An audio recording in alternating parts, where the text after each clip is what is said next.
Welcome back. Well, you join us now at Endorph Fitness on Vanguard Way in Shrewsbury. I'm with Nick Jones and Graham Mills. Nick, the last time we spoke to you, we were on a golf course. You were getting ready to do your golfing challenge. How did that go? It was fantastic. Thanks, Chris. The reminder is the Prostate Cancer UK lapel badge. We completed it. We started 5 a.m. in the dark. First chance to try and find balls in the dark was interesting. And we actually finished at 7:20 p.m. at Condover. And we had a great round, lots of shots, over 1,400 shots between us, not just me. And we raised £3,200 for Prostate Cancer UK. That's brilliant going, isn't it, in terms of raising the money? Yeah. How were your legs at the end of the day then? Not too bad. So Steve Oliver and I are the more mature members of the team, and the two younger pups in their 30s were struggling right at the end. So I think we must be naturally fitter than them. Now, Graham, you're laughing at that. You're on the golf course quite a bit as well, and very soon you're going to get even more time to be on the golf course. Why is that? Why is that? I might be on a golf course, Chris, but some people comment on my golf that I don't play golf. I hack around. Yes, so the news broke this month that I've decided now is the time to have a rest from paid work, so to speak. I don't like, and people that know me, I don't like the word retirement as such. And one of my sons has already commented, we'll see what happens next, or believe it when we see it. So yes, it might give me more time to spend on the golf course, as you say, Chris, and perhaps get a little bit better with my golf. Now, you've had quite a long career, haven't you? I think it's 57 years in total. So you must have, some real highlights from that time in the industry. Indeed, yeah. From the days where I was a paper boy, my hands freezing to the handlebars on my bike. I'm sure I had gloves, but they obviously weren't that effective. To my time with Roberts Bakery in Northwich on the commercial vans, to John Stevenson's in Middlewich as a laboratory assistant, would you believe it, for a couple of years. And then my career started in banking, and I spent 39 and a half years with TSB, then Lloyds. And for the last, then when I left the bank June 2010, I worked with an accountant, then I worked with Jake at the team at Six Forward, and then 8.5 years with Nick. And in fact, sitting here today reminds me of a photograph that we had taken in Nick's office at the Shrewsbury Business Park for the workplace, for marketing literature, for the workplace pension scheme that we devised on a clean sheet of paper. So yeah, it's been a varied life. I've met some wonderful people, gained a lifetime of experiences, and glad that health has permitted me to support in the private sector continuing for the last, 13 years since I left the bank. So quite rewarding then, I guess, throughout the career. And you said you've done quite a few different things as well. You've ended up in the financial industry, which is where you're ending, as you say, your paid career. So looking back at that, how has that been in terms of helping people with what you're doing at the moment? I think I'll give you an example. When you join a committee outside of your paid employment and you say you're a banker or you've worked for Lloyds TSB or Lloyds, you get pigeonholed. So you've got this wealth of financial knowledge and expertise, hopefully, that you can pass on.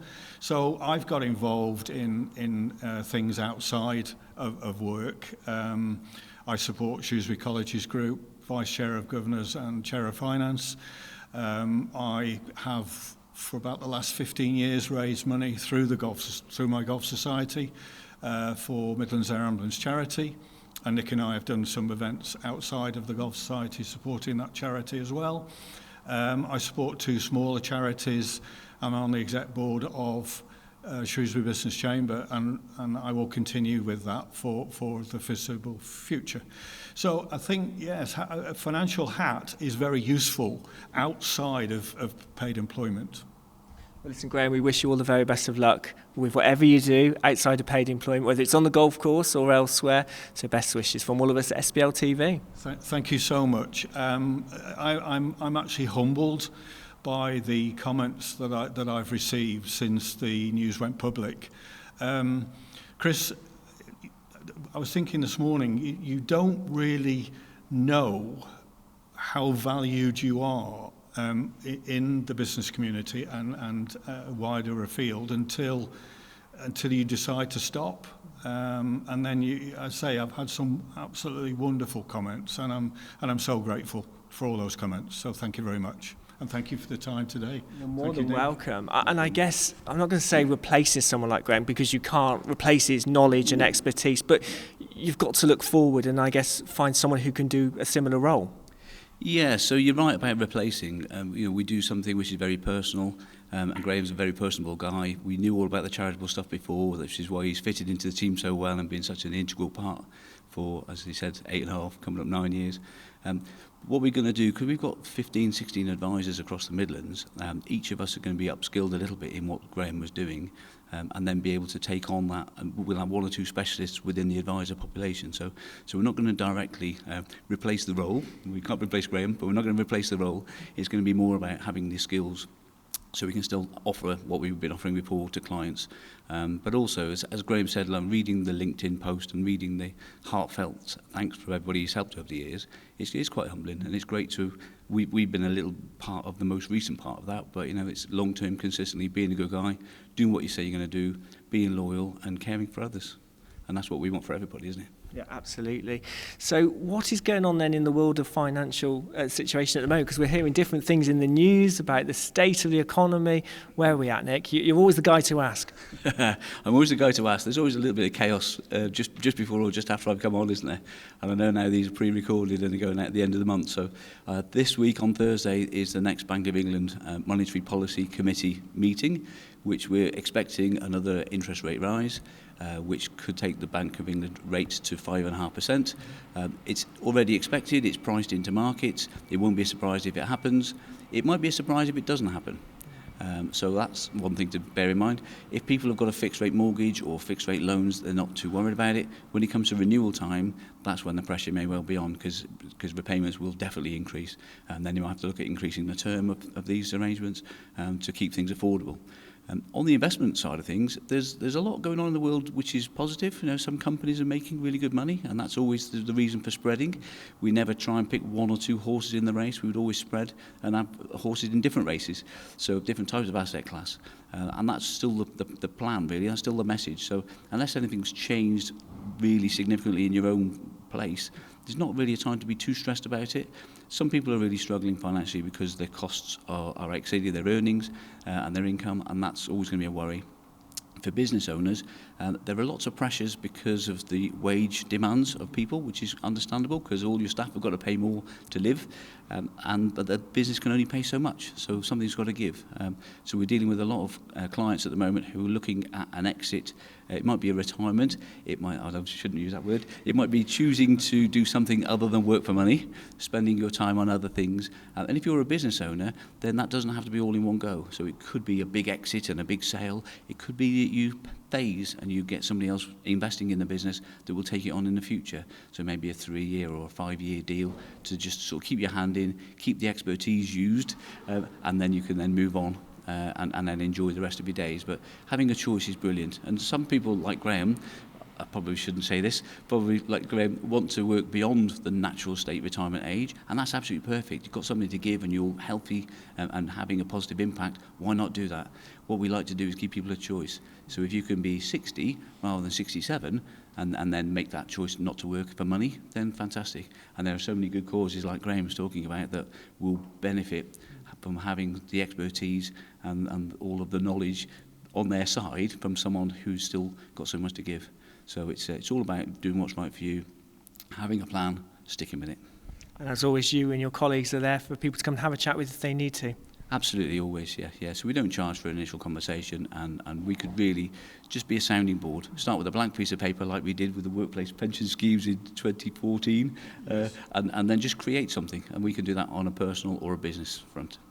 Now we've got to talk about, we're not in your office space, we're not in the SBLTV studio, we're here at Endorph Fitness, which is on Vanguard Way in Battlefield in Shrewsbury. This is somewhere that you are quite regularly, very early in the morning, 6 o'clock this morning, wasn't it? Yes, 6:45. I had a lie-in. Yeah. So this is my second visit today. Yeah. So this is a great facility. It's much more than just a gym. It is somewhere that people come, and we talk about goals financially. If people have health and well-being goals, this is a great place to come and share those with Connor. I know you're talking to Connor shortly, but I've been a member now for over 3 years, and it's got through some really tricky times. So with lockdowns, the gym was physically closed. We had Zooms that we could just adapt to, and still get your daily fix of energy, a bit of a boost of endorphins, and then get on with being positive at life throughout the rest of the day. So it's been really important to me, and the members now that are here. It's a thriving club. It's only relatively recently opened and relocated from just up the road, but I'll let Connor tell you more about that. Should we go and find him? Let's go and find Connor. So I'm here with Connor Bishop, the owner of Endorph Fitness on Vanguard Way in Shrewsbury. So we were downstairs before, we've come up to the mezzanine level. Connor, you've got such a great location and facility here. Thanks, Chris. We've just moved. We're actually at the top of a storage building for the last 4 years, so having an individual unit is a godsend. So when did you start the business? So we started the business about 5 years ago, this coming December. And how's it gone from those initial days to where you are here now? To be honest, it's been incredible. We literally, like I said, started at the top of a storage building. When I first took over the space, it was just an empty floor, a couple of kettlebells. I remember one year the first piece of equipment was actually a birthday present. Was it really? Yeah. So you were starting literally, you know, we've gone through COVID. How was that for you as a personal trainer? Yeah, it was pretty tough. I think the key has had that ability to adapt. So a couple of things is just switching quicker, you know, sooner rather than later. And obviously being a smaller facility, it was easier to just keep it going. We switched all of our members over to Zoom. It also helps that about 75% of our members continue to pay for membership, continue to keep training with us, even on an online setting.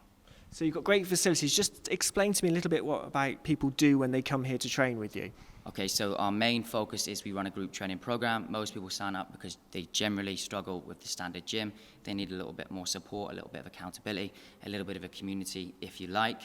All sessions are structured. We have a structured timetable throughout the week, which is relatively flexible. All sessions are just 45 minutes, so you come in, get a great workout, and then you can crack on with your day.